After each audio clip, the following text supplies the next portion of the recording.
NFL show. It's weekly. It's what we do here. Reviews from section 400. You guys know the deal. I'm Matt. I got Jack and I got Brian. We're here to talk the NFL slate this weekend. Jam-packed slate. So, I'm not even going to jump over to those guys. You'll hear enough of them in the pod. Let's get right into the first game. Colts taking on the Titans. Don't love it. Jack, I know this is a divisional battle for your team's division. I'll jump over to you first, man. What are you reading here as the Colts are looking for a playoff spot? The Colts are looking for a playoff spot. Gardner Minshew is, easily the best backup quarterback in the league. There's just no doubt about it. Shout out Josh Dobbs, but no, Gardner Minshew is that guy. No, get the Danny DeVito stuff out of here. Oh man, Forget about it. Forget about it. Don't need to hear that anymore. But yeah, no, the Colts are looking good. They're looking to make a push here, but I really don't think they get it done. This game's in Tennessee. I think the Titans show up in this divisional game, and I like them at home this week. The home team in the divisional matchup there. But before I drop a pick, Brian, I want to know how you're reading this game, and I want to know what kind of juice you're handing out for the audience here. Yeah, so I also like the Titans. I agree with you, Jack. Just at home in a divisional game, I think they even up the season series here. Or actually, excuse me, they go 2-0 in the season series here.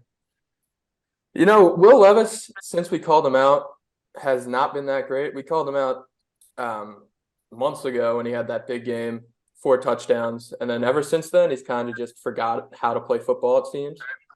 But this is the week without Roger McCreary, where the Titans are going to need to score. The Colts are going to put up some points, and I think Will Levis gets it done here. DeAndre Hopkins, last time these two teams played, 8 catches for 140 yards. That was with Ryan Tannehill. He's going to go crazy in this game. I'm taking DeAndre Hopkins over receiving yards and Titans money line. Yeah, so I know it's tough taking those teams, but look, the Titans already won the first one, right? And I hate taking teams to win twice. So I'm going to lean Colts money line here. I know I just said it's tough to take, but I'm going to do it because I think the Colts are a better team. The Titans are coming off, I guess you can call it an emotional win last week. I know both the teams suck, but they got a win late, winning by a touchdown. So we'll call it an emotional win. And I just like, I like the Colts in this spot, already lost to the Titans. And I think I'm just going to stick Colts money line. And dude, you're going to get Mike Pittman at like 5.5, 6.5 receptions. Just take the over and meet me at the cash counter. I mean, come on, the guy's always, it's like always 5.5, 6.5. I don't care what it is. The guy's going to catch 10 passes, like guaranteed. He gets, he might have 4 or 5 in the first quarter. Just watch. You don't want to believe me? Watch. All right. Yeah. Moving on. Chargers at the Patriots. Pretty dog shit battle as both teams are not only under 500, but well under 500. I know before the pod, Jack, you were talking about both teams being horrible. Chargers, who have a great roster, I guess, on paper, bottom 3 in the AFC, man. So want to jump over to you and see what you got as you look at this AFC matchup. Yeah, if you told me in the beginning of the season that the Chargers were going to be 4-7 entering week 12 or week 13, whatever it is, at 4-7, -5.5 on the road in New England, you would feel pretty good about a preseason. Now, it's tough to trust them. I want to take them on the spread, but I can't trust them to win by 5.5 points. I'm going to buy it down to 2.5, and honestly, just hope for the best. Hope that Justin Herbert can will it over Staley, because I think that defense is really giving up on Staley at this point, and we're just looking forward to the future for Herbert and that Chargers team. Yeah, it's like how, I'm kind of just waiting for them to move on from Brandon Staley. I mean, they need a new face over there. The team clearly does not play behind him. I think, in terms of this game, I hate the Chargers on the road. I'm honestly anticipating a little bit of bad weather up in New England potentially this weekend. So that I think that hurts the Chargers even more. Obviously, you don't trust the Patriots. So I think I'm going to take the under 41.5 here. I know it's kind of on the lower side, but like I said, don't trust the Chargers in this one. And obviously, don't trust the Patriots. Maybe the Chargers win, but like this could literally be like a 21-10 final score, 24-10 final score. I mean, it's going to be tough for the Patriots to even score the 10 points. So that's the play I'm going to take there. I think it's relatively safe or on the safe side based on, Chargers on the road, not a fan. Patriots offense sucks. I think the defense will step up a little bit for the Patriots just because it's at home. And like I said, going to be tough for, the Patriots to score. So I'll take the under 41.5. I think, you can be safe taking that. I think there might be maybe a total of 30 to 35 points in this game. So that under should clear. That's the play I'll go with. And Brian, I'll let you close it up here. Yeah, I really thought you were gonna go back to the Patriots well there after all the Chargers nonsense, and I was gonna warn you against it, but I'm glad you stayed away there. But yeah, no, gross game. This is flex season for the NFL. And a decade ago, the Patriots were always the team with Tom Brady that would get flexed into the Sunday night or the 4 o'clock America's game of the week, whatever you want to call it. For the first time ever, a team got flexed out of a Monday night football game. The New England Patriots were supposed to play on Monday night next week, and they are not anymore. That's how abysmal this franchise is right now. You guys said it perfectly. I don't trust either of these teams. If anything, I lean the Patriots just because the Chargers are, dumpster fire and they're traveling to the East Coast. But I'm going to go with Keenan Allen over on receptions. He needs 11 to set the single season franchise record. And I think, with the Chargers, not a lot to play with here, or play for, I should say. Keenan Allen, if it's rainy, maybe just dump off 5-yard catches, a whole drive of that. So I'm confident in him going for that record and clearing his receptions. Let's move on to the next game. Lions travel to the Saints. I don't know which way to lean in this game because I think, the Lions sure could win, but I think the Saints could potentially win as well. So I really want to get a good read on you guys for how you guys are reading the game. So, Brian, I'll leave it up to you, man. What are you seeing here in a dome showdown? Are we seeing a lot of points? What do you got? Yeah, normally, I love the aesthetics in the dome and I love the points in the dome. But this is a third straight game this week where, like you said, it's hard to get a read on. I will say I like the Lions against a solid defense to try to get back to what they're good at, and that is running the ball. So I'm going to take David Montgomery, 64.5, take that over. Jared Goff has been struggling. That offense has been struggling. The Saints defense is good, and to beat the Saints defense, you're going to have to do what you're best at. So that's my only read here. Leave it up to you, Jack. How are you reading this one? Yeah, no, I think this is a weird game. The Lions favored by 3.5 points on the road after looking so bad lately. I mean, Jared Goff and that defense have just been abysmal, and it's really hurting the rest of the team. Their weapons on offense, that offensive line, they've been rolling the running backs. So I like the Montgomery play by Brian, but I think I'm going to go with the Saints on the money line here. At home, let's they're playing for first place in their division still. The Lions, they have a little bit of room to work with, not a ton, but I just don't like the way that the Lions have been playing lately. And to go on the road, tough Saints defense, they're not going to make it any easier for Goff than it has been against the Packers last week. He looked terrible with a couple strip sacks, not protecting the football. So yeah, give me the Saints at home on the money line. I like that. Yeah, dude. Honestly, I'm right there with you, Jack. I'm not going to go money line, but plus 3.5 on the Saints. Their defense is legit. Obviously, they have things to figure out on the offensive side of the ball, but I just, like you said, man, the Lions' defense has been completely falling apart, and Jared Goff is, looking like a backup quarterback as of late. So I'm just not confident at all in the Lions. And it's one of those weird games where it's like, how do you get a read? And it's on the road, home team plus 3.5. I'll take the home team with a good defense, with the crowd behind them against a quarterback that's struggling and a defense that's struggling. So I think it kind of favors the Saints in this one. And I just that line is way too weird. It seemed like the lines seem like they should be favored by like 4.5 or 5.5. So that 3.5 line really rubs me the wrong way. I do want to jump on to the next game. Don't want to spend a lot of time on it. Falcons, Jets. Disgusting game. Desmond Ritter, not a good quarterback. Look for them to be a team to. I mean, obviously it's tough to tank in the NFL, but look for them to just somehow tank or maybe parlay some picks and trade up to get Caleb Williams.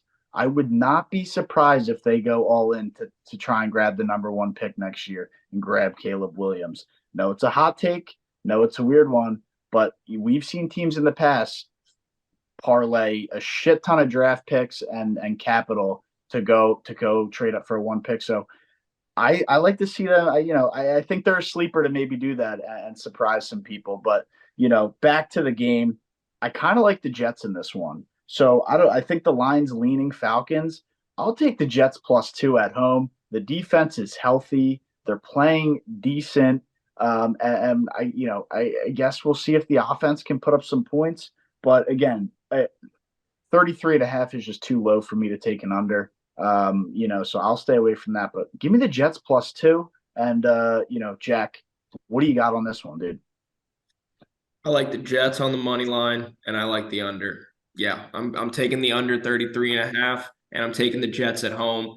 Desmond Ritter has absolutely no business going to MetLife and Jet Life. Going to Jet Life and winning a football game. No business. No business at all. No business at all. Do you not remember your rant from last week about the guy on the Jets? Oh, Tim Boyle. I mean, he's ass. It's okay. He's ass. Desmond Ritter is also ass, and he has a much bigger sample size. That is true. At the end of the day, I can't trust Ritter. I can't trust Arthur Smith. I don't have a lot of faith in this Falcons team. I don't know if I necessarily agree that they're going to figure out a way to tank the season. I mean, they're 5-6, same record as the Saints. Both teams fighting for first place in the division. I mean, you're right. You could either win a division or tank, but I think that Arthur Smith's probably fighting for his job. He's not gonna hit the tank button, and they're gonna try and go win some football games, including this one. But at the end of the day, I think the Jets defense absolutely stonewalls this Falcons offense, and they get the job done. But, the Jets are going to finish with a better record than the Giants this year is what it's close to looking like, especially if the Jets win this game. I want to see how you're reading this one. And, Jack and I are on the Jets. Are you just automatically on the Falcons? Because I just put some scared thoughts in your head about the Jets finishing with a better record than the Giants? Let's pump the brakes there. The Jets are a game ahead of the Giants. And the Giants have the better quarterback right now, which is crazy to say, but I think that's a fact. I want to touch back on your Falcons tanking for Caleb Williams point. Yeah, I did want to get your guys' thoughts on that. So even if they do that, Arthur Smith is the type of dude to get Caleb Williams and then put Cordero Patterson back there in Wildcat and get him 15 snaps a game. It's just so I don't see the Falcons front office doing that. And if they do, Arthur Smith will definitely lose his job next year. In terms of a pick for this game, I'm going to get weird and take Younghoe Koo to miss a field goal. I guess that would be the under 1.5 field goals. Last week, after Justin Tucker missed that 40-yard field goal on Sunday Night Football in a dome, which is just crazy, Younghoe Koo actually took the lead for the highest percentage of all-time kickers. And that just doesn't sit right with me. Justin Tucker's the best kicker of all time. So Younghoe is going to miss one to make things right in the universe, and Justin Tucker is going to reclaim his throne. Well, I do want to jump into another disgusting game, but a disgusting game that has a team fighting for a divisional battle. Probably won't win it, but they're fighting for it. And a team that has an absolute moron as a head coach. Arizona Cardinals with Jonathan Gannon, who Brian, I think, called Rich Gannon a few times on the pod. I don't know if anybody ever caught that one. and the Pittsburgh Steelers behind Mike Tomlin, and he has them 7-4, trying to catch the Ravens to win that division, which is crazy because they're like not a good football team, but they are. I I don't get it, man. The Steelers do it every year to where they just like can seem to throw anybody out there, but Tomlin just gets the guys to just play good. I can't get a read on it. Um, give me the Steelers here, dude. What, -6? Steelers play electric at home, and the Cardinals suck. So easy one for me. I don't think that's too many points. I think the Steelers can easily win this by a touchdown, 10 points, heck, maybe even 2 touchdowns. I mean, I'm not confident in the Cardinals, but we'll see what happens. I'll roll with -6 for the Steelers. Brian, want to hear what you got here for another pretty disgusting matchup, even though the Steelers are 7-4. Yeah, I know the total's low at 39.5, but this seems like a game where the Steelers are going to get the ball and hold the ball for about 8 minutes each quarter. The Cardinals are giving up 47% of third down conversions to opponents. That is far and away the worst in the league. And I didn't look it up, but that number might be the worst in the past decade. That half of opponents' third down conversions are getting converted. So it just seems like a game the Steelers are going to hand the ball to Warren and Najee Harris and just be content with their defense, stopping the Cardinals, and then running the clock down. So my play is the under and the Cardinals team total under. Interesting. Jack, let's hear it. Yeah, 15.5, I would take that under as well. Yeah, listen, I mean, ever since, sample size is small, it's been one game, but since they fired Matt Canada, the Steelers offense has been, incredible. They looked awesome. They put up 400 yards for the first time in, what was it, 2 years or something like that. But Kenny Pickett, I think he's going to have the opportunity to, really show what he's got. This is a game against the Cardinals where if he makes a mistake or two, it's not going to be the end of the world. So I like to see the Steelers offense sort of figure out what they have now without Matt Canada and really try to experiment a little bit. But at the end of the day, I don't see a reason why they don't win this football game. I don't love the 6 points, but I'll take it. Steelers -6. I just like them at home. Their defense always ready to play, and now I'm starting to have a little bit of faith in the offense, or at least I'm getting excited about the offense. So yeah, give me the Steelers -6. Yeah, I'm the same way, man. The -6 at home, the Steelers play well at home, and the Cardinals are a dumpster fire at the moment, regardless of who they have at quarterback. Kyler Murray could get crushed in this game, so look out for that. But let's jump over to the Dolphins taking on the Commanders. The Dolphins are a good team, but the Commanders aren't. I think this is a game where we see Ron Rivera get fired after. I know everybody's saying. Give him the year, respectable guy, this and that. If they get blown out like 42-7, like I think there's a real shot. Ron Rivera, gets fired there, and I don't think it's the end of the world for the Commanders to kind of see what Eric Bieniemy's got for the last couple weeks here. But for a pick on this game, I'll keep it consistent with what I've been rolling with. How can I move away from Tyreek Hill's over on receptions? It's honestly might have hit every game this year. I don't know the stat on it, but it's hit a lot, and I'll stick to it because I think last week it was 7.5, and he had 6 catches in the first quarter. So they're going to lean on him early and often, as they always do. The Commanders' defense isn't good. Give me Tyreek Hill over receptions, and should be a breeze. But Brian. Yeah, so on my commute to work in the preseason would listen to the sports radio down here, and these guys were so excited for this season, saying the Commanders were going to be a playoff team and they could challenge to win the division. And it's kind of funny now to see them completely call for Ron Rivera's job and just be in shambles.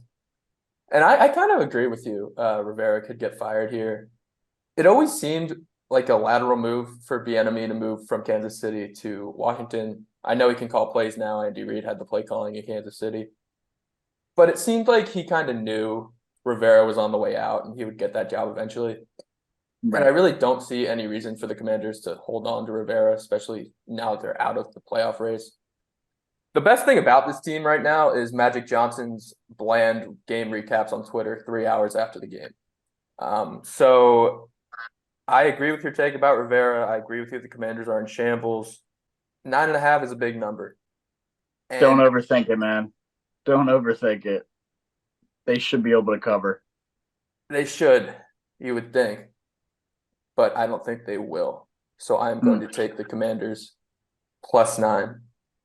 Yep. +9. You're not going to buy a point and go +10.5. I guess that's a smart thing. Yeah. Probably a Good smart way looking to out. take it. +10.5. Jack, over to you, dude. What do you got? Yeah, I mean, the Commanders are not a good football team. When you decide to trade away some of your better players, that's indication you're giving up on the season. At this point, they're just letting Howell sling it. Why wouldn't you? I mean, let the dude cook. I've got the Dolphins in this one. They're going to cover the 9.5. We've seen this all season. They beat up on bad teams. I mean, it's just like the Cowboys. They beat up on bad teams and they lose to the good ones. And at the end of the day, it's same thing with the Bills. There's a lot of teams like that right now. What Colin likes to call frauds. At the end of the day, if you're not beating the good teams, get out of the kitchen. And the Commanders are not a good team. Give me the Dolphins 9.5. I'll take that. And I also like Achane or Achan, however you say his last name, Devon Achan, coming back this week. I think he hits his over on rushing, only set at 45.5. Give me the over on that as well. I thought it was a Kane, but honestly, I have no idea. Flip it. I have no idea. It's Achan. It is Achan? Yeah. Well, there you go. I don't follow the Dolphins backup running backs. Really don't want to get into this game at all. I'll keep it brief. Panthers taking on Tampa. The Panthers just fired Frank Reich, as you know, they had the number 1 overall pick. They take Bryce Young, and they're 1-10. And the Houston Texans take C.J. Stroud, and they're not only fighting for a playoff spot, fighting for the division. So it's tough scenes in Carolina. I don't see it turning around anytime soon. I think Bryce Young is already a fraud. I know it's early, but he doesn't have the size, the arm strength, the ability to read defenses quickly. From what we've seen, um, you can't say. I mean, they got Jonathan Mingo and Adam Thielen down there. I mean, those are somewhat targets. I mean, Adam Thielen's not a bad player, but they just lack of talent down there, and Bryce Young he just isn't the guy for me. And that might be harsh, as he hasn't even gotten through a year in the NFL, but I do not see him having a successful career. I said that before the year, so no, I'm not saying that after I'm witnessing them being 1-10. Have never been a fan of Bryce Young. Always a huge CJ Stroud guy. I thought even back on draft night that was a mistake, but they like their guy. They picked their guy, and now they got a 1-10 record to go along with it. So a pick for this game, I don't really have one, but the Panthers +5 on the road seems way too dicey. I know they had the head coach firing, but give me Tampa -5 at home. They got the better roster.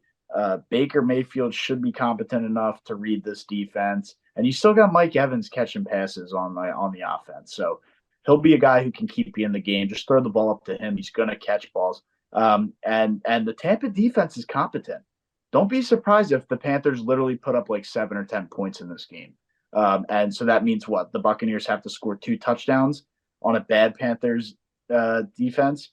The Bucks -5 here and kind of just move on, especially with them at home. But Jack, jump over to you again, dude. How are you reading this one? Yeah, no, I like that. I don't have any faith in the Panthers right now. I know they just fired Frank Reich. new head coach is going to be stepping in there, hopefully turn this organization around, hopefully develop Bryce Young a little bit more. I'm not totally sold on him yet.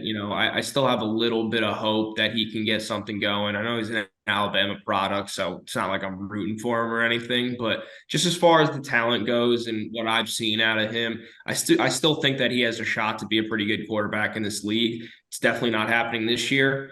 Highly doubt it's happening next year, but he could be a guy 3 to 4 years down the line, is steps into his own, really has that confidence and balls out a little bit. So that's not happening this week. I'm taking Tampa -5, and I'm also taking the under on this game. It's 36.5, so I will be sweating it, but I'm going to take the under. Couple things about this game. First, I hate to go back to Caleb Williams, but that DJ Moore trade the Bears made last year, it's looking incredible. Say all you want about Ryan Poles in that organization, but probably going to have the #1 pick, and they have DJ Moore now. Second, Chris Tabor is the Panthers' interim head coach.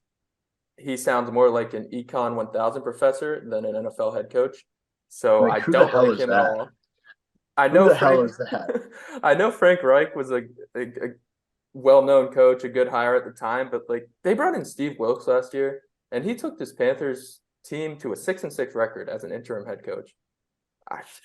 This roster without Bryce Young, he won 6 games, so I think they maybe should have kept him, but hindsight's 2020. In terms of a pick here, I know you guys said you like the under. I'm going to take the over. The Bucs defense without Jamel Dean, without Levante David, and without Devin White, I think the Panthers will score enough. And I know Baker's a little banged up, but like you said, that Panthers defense is not very good.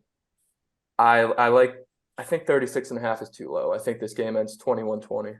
So it definitely helps. It definitely helps that they're it'll be nice weather in Florida. That usually helps for points. Just smooth sailing for weather wise. But I want to say for Frank Reich, man, totally would take him back as the O coordinator for the Birds. I've seen enough of Brian Johnson. I don't care. The Eagles put up 37 points last week. I am not sold on Brian Johnson. Broncos taking on Houston.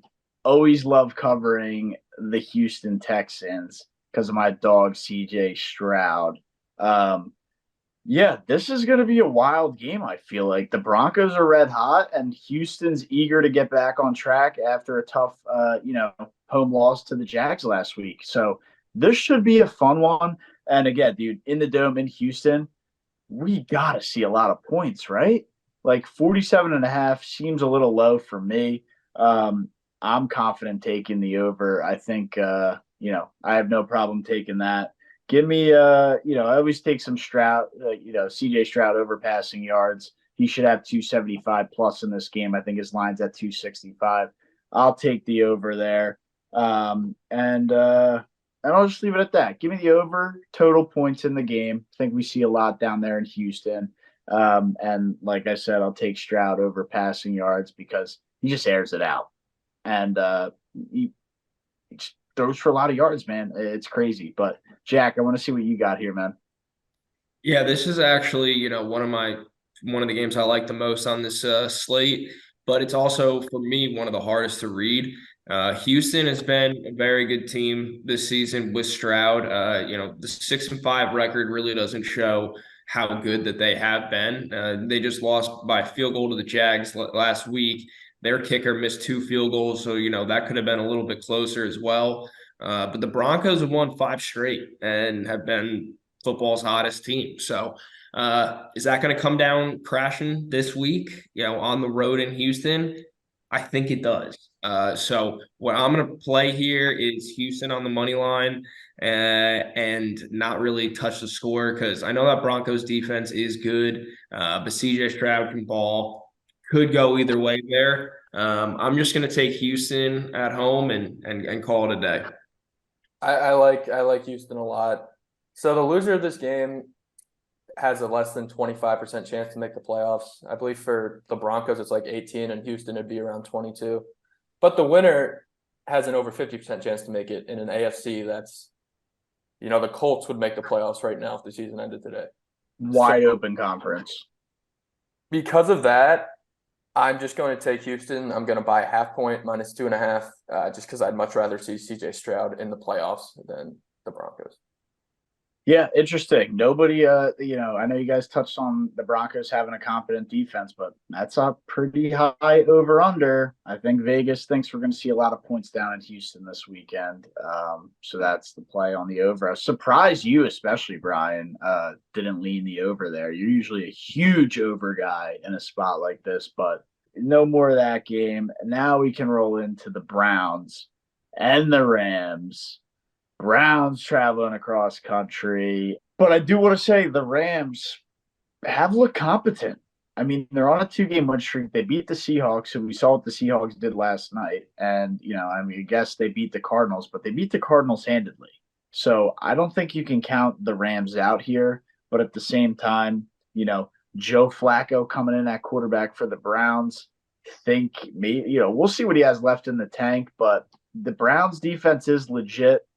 Think they could give the Rams offense some problems. So if Joe Flacco can just be 30% of his old self, I think they're able to move the ball a little bit here. They should get the run game going. He should be able to throw the ball to Cooper on 5-yard out routes. The Rams defense isn't really that good.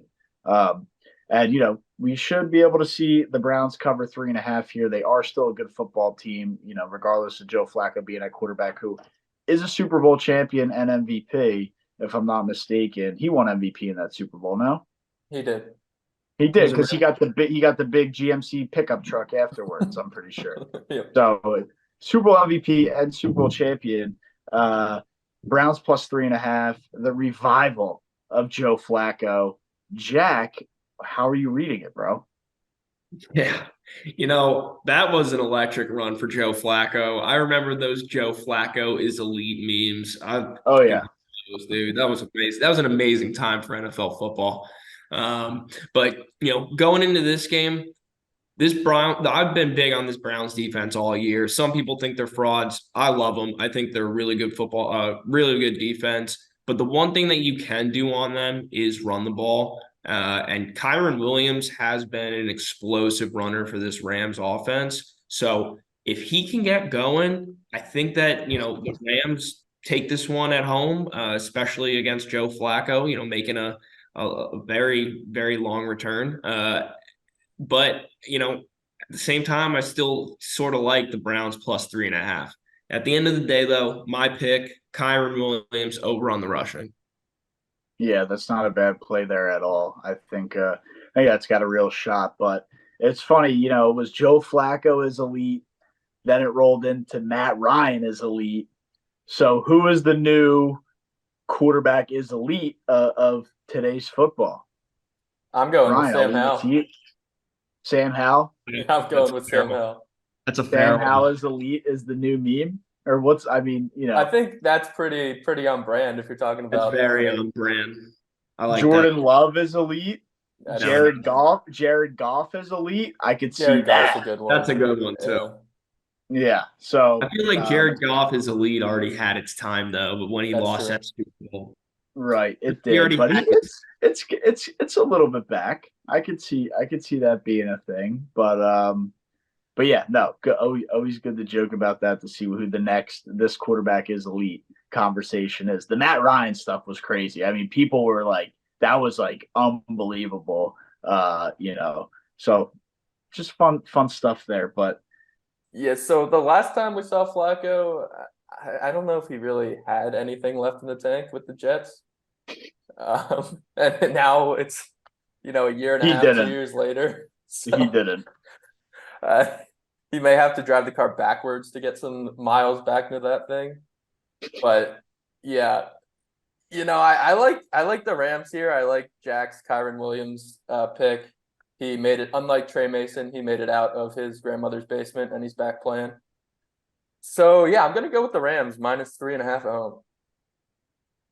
All right. Hot take, but yeah, I mean, Rams are playing well, so I gotta take my guy Joey Flax on the sticks, bro. Coming in hot. Joey Flax on the sticks, plus 3.5.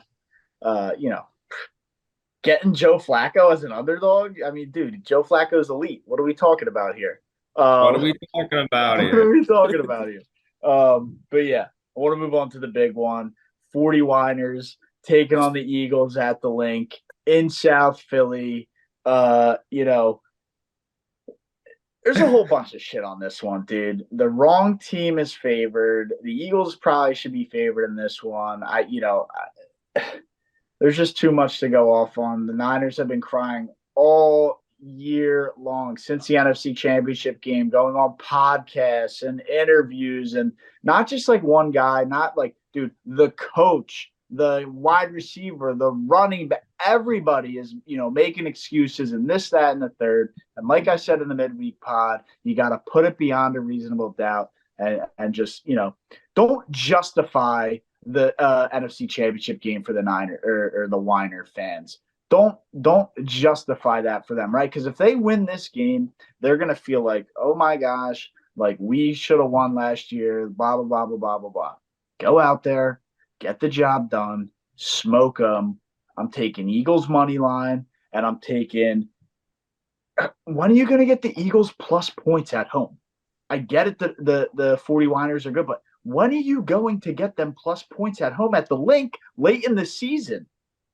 Like, dude, like do they think out in San Francisco? Sorry, Santa Clara, because they're frauds and don't even play in San Francisco. Do they think out there like you've been brewing a storm over Philadelphia for the last year, 10 months, whatever you want to call it, and now you got to travel across the country to play in a prime time spot? That stadium is going to be going ballistic. Ballistic. I don't care what anybody says. That's probably going to be the most insane atmosphere out of any game this entire year.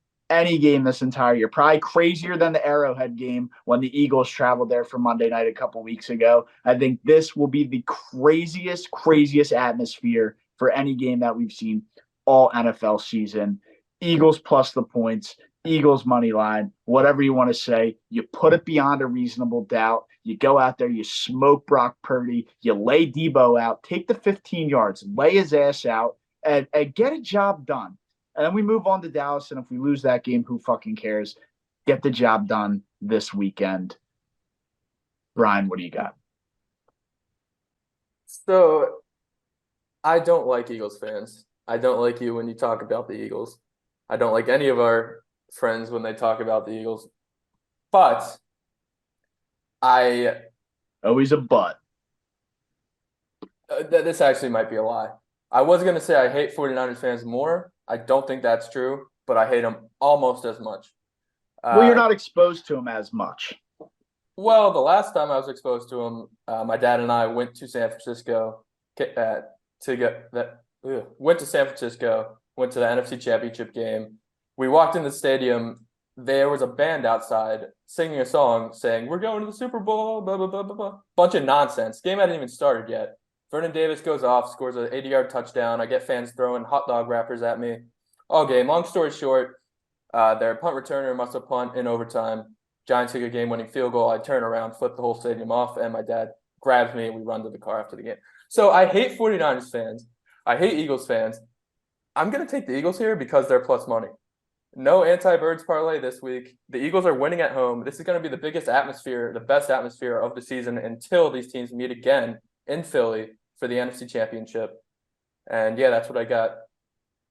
I'm with both you guys here, and it's not because I like the Eagles. It's simply huge Eagles guy over there. No, it's simply Eagles because guy.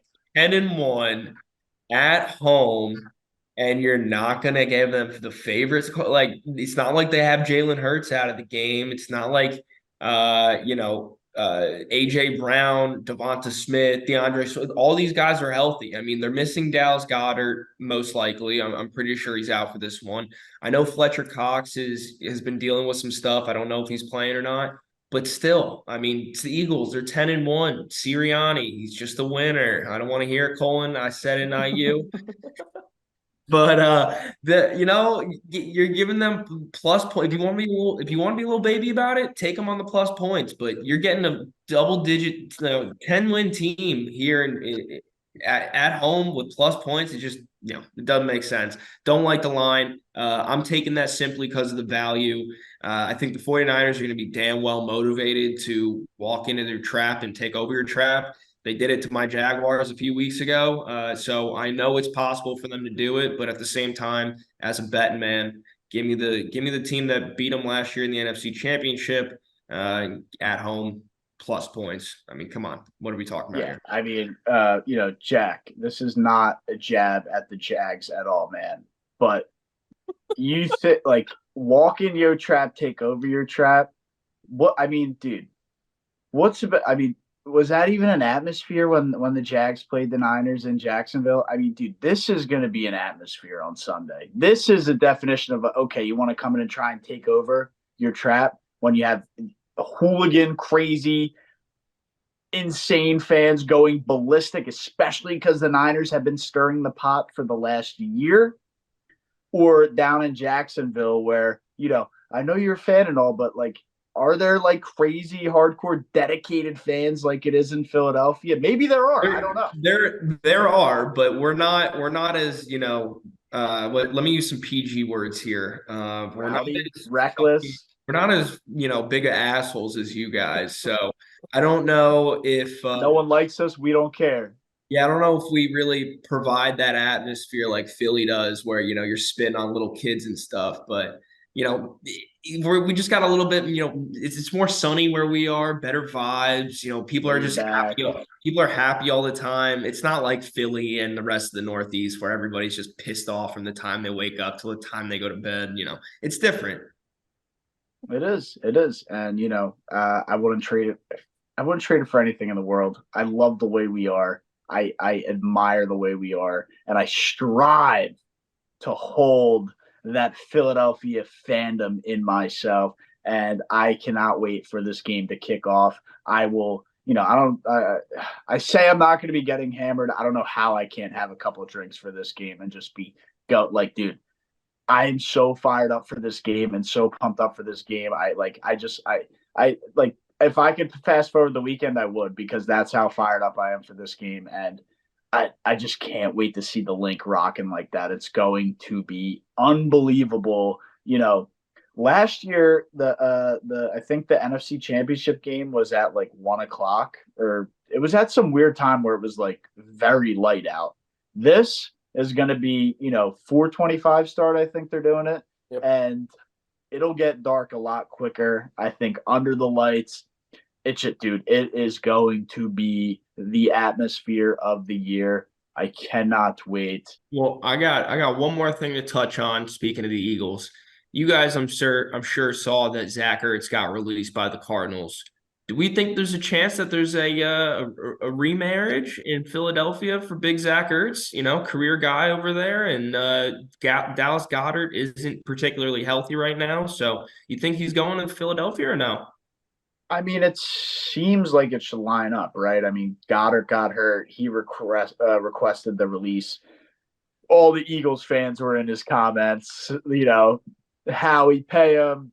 Howie, we'll chip in. What's the Venmo, Howie? Bring him back. The whole 9 yards. I think why not? I mean, you could probably get him on a cheap deal. I don't know what you got to pay him. Um, why not? I guess he's not going to provide much in the run game blocking, like at all. But why not? I mean, I think that's all I need to cover on the Eagles. Just get the job done, man. Get the job done. What do we got left? Chiefs, Packers. I've been seeing a lot of people on the Packers +7. I don't know if I can do that. It is in Lambeau, but I just have to stay away completely. I literally have no idea how to read this game, but I think you can be safe to take Pacheco's over rushing yards. I think the guy runs like just an absolute animal. He has so much fire and ferociousness in every single run he has. I think it's safe to take his over rushing yards. Um, you know, I don't want to take Mahomes passing just because it's not Mahomes. I don't trust the receivers. So I'm going to stay away from his passing. But think Pacheco should be able to hit his rushing over. So give me the rushing yards, and I'll jump over to you, Jack. How are you reading this one? That was going to be my bet for this as well. I like Pacheco on the over for the rushing yards. I saw the weather on this one. It's supposed to be like 32, 35, and maybe a little bit of snow as well. So, we might get some snow touching down in Lambeau. It's always tough to throw the ball on that. I mean, obviously Patrick Mahomes will be able to figure it out. He's the best to do it right now. So I have no doubt that the Chiefs are going to win this game. 7 points, kind of a lot on the road. Packers at home in Lambeau, so I'm not going to really touch that. But if you want to throw, the Chiefs money line in there, in a parlay for a little bit of more value, go for it. But I'm not touching the -7. Just give me Pacheco on the over rushing. You're right, Colin. He run hard, man. Like Yeah. Marshawn his first few years in the league when everything was just boom, boom, popping off people left and right. So I like Pacheco in this one. Yeah, no, snowy Lambeau in December, nothing better. But I'm gonna make it a squad ride. I like Pacheco's rushing yards too. He runs hard. Gonna be a cold game. Really gonna wear down that Packers defense. That is horrendous against the run. They let the Steelers run all over them. I believe Jalen Warren and Najee Harris both had over 60 rushing yards against them. So yeah, the Pacheco rushing should be easy. I love the squad ride, and that's pretty much all I have here. So I guess our official squad ride of the slate, Pacheco over rushing yards. Let's wrap it up here, man. And a big one for Jack, of course. The Bengals traveling to Jacksonville. Take on the division leader Jags, and the Bengals. I mean, they got nothing, right? I mean, their defense is falling apart, and they clearly, at least from what we saw last week, the quarterback is not it over there. So, Jack, floor's yours, man. How are you reading your home team here? Yeah, I mean, I'm taking the Jags every day, all day. So you don't have to worry about my picks there. I'll give them to you at the end. But no, I was really looking forward to this game. For a few weeks now, looking at the schedule. This one was circled. Big Monday night game against Joe Burrow and the Bengals, T. Higgins and Jamar Chase. I was really looking forward to it, but it's just not the case anymore. With Joe Burrow not healthy, not playing the rest of the season, this is an entirely different game. This is an entirely different team. The Bengals just don't really have the life anymore. They know that they need Joe Burrow to do anything serious, and they've been to the Super Bowl, so that's really their only goal at this point. So they're not really playing for much other than some personal records, this that, but. I'm going to take the Jags at home. I know the line is now down to 8.5. I'm going to take that. I'm going to take the Jags team total. If it's over 24.5, I'm taking it. That's what I'm going with in this game. Brian, what's the read here, man? You seem like you got some kind of crazy witchcraft nonsense you're ready to spit out here. I wouldn't.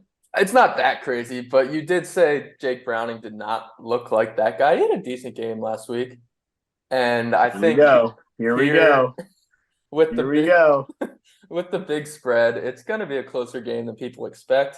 I don't think the Bengals win, but I do think Jake Browning soars over his passing total, and I think he throws for at least 2 touchdowns, and I'm going to sprinkle him to throw for 3 touchdowns. That's a little crazy to me. But again, I didn't see the full read on Browning in the game. I thought he wasn't as good as you're saying he was, but maybe I'm wrong here. But dude, honestly, like I know I've riffed on the Jags in the past, but dude, their defense is pretty electric. And it's more Trevor Lawrence is the boomer bust for the draft or for the way games play out. Like if he plays well, they'll be fine. If he has an off day, you see them just completely fall apart. But who's that is a safety hybrid linebacker, Josh Allen.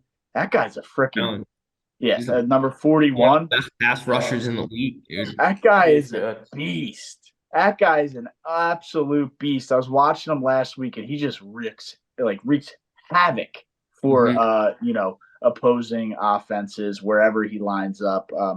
I don't know if he's the same size as Hassan Reddick, but he has that same kind of dynamic and feature of just like absolute game wrecker, and just elite playmaker on the defensive side of the ball. So Yeah. I didn't know. I know that he was a high draft pick, but he's the real deal. But I think that's all we got here, right? I mean, we just had a jam-packed, long show, up and down, kind of all over the place, hitting different subjects. There's Caleb Williams in there talking about snow and Lambeau. We're a little bit all over the place, on brand though. It's the football show, it's the NFL show. And here at Section 400, we're always talking whatever takes are on our mind, whether you like it, don't like it, or just here for the entertainment.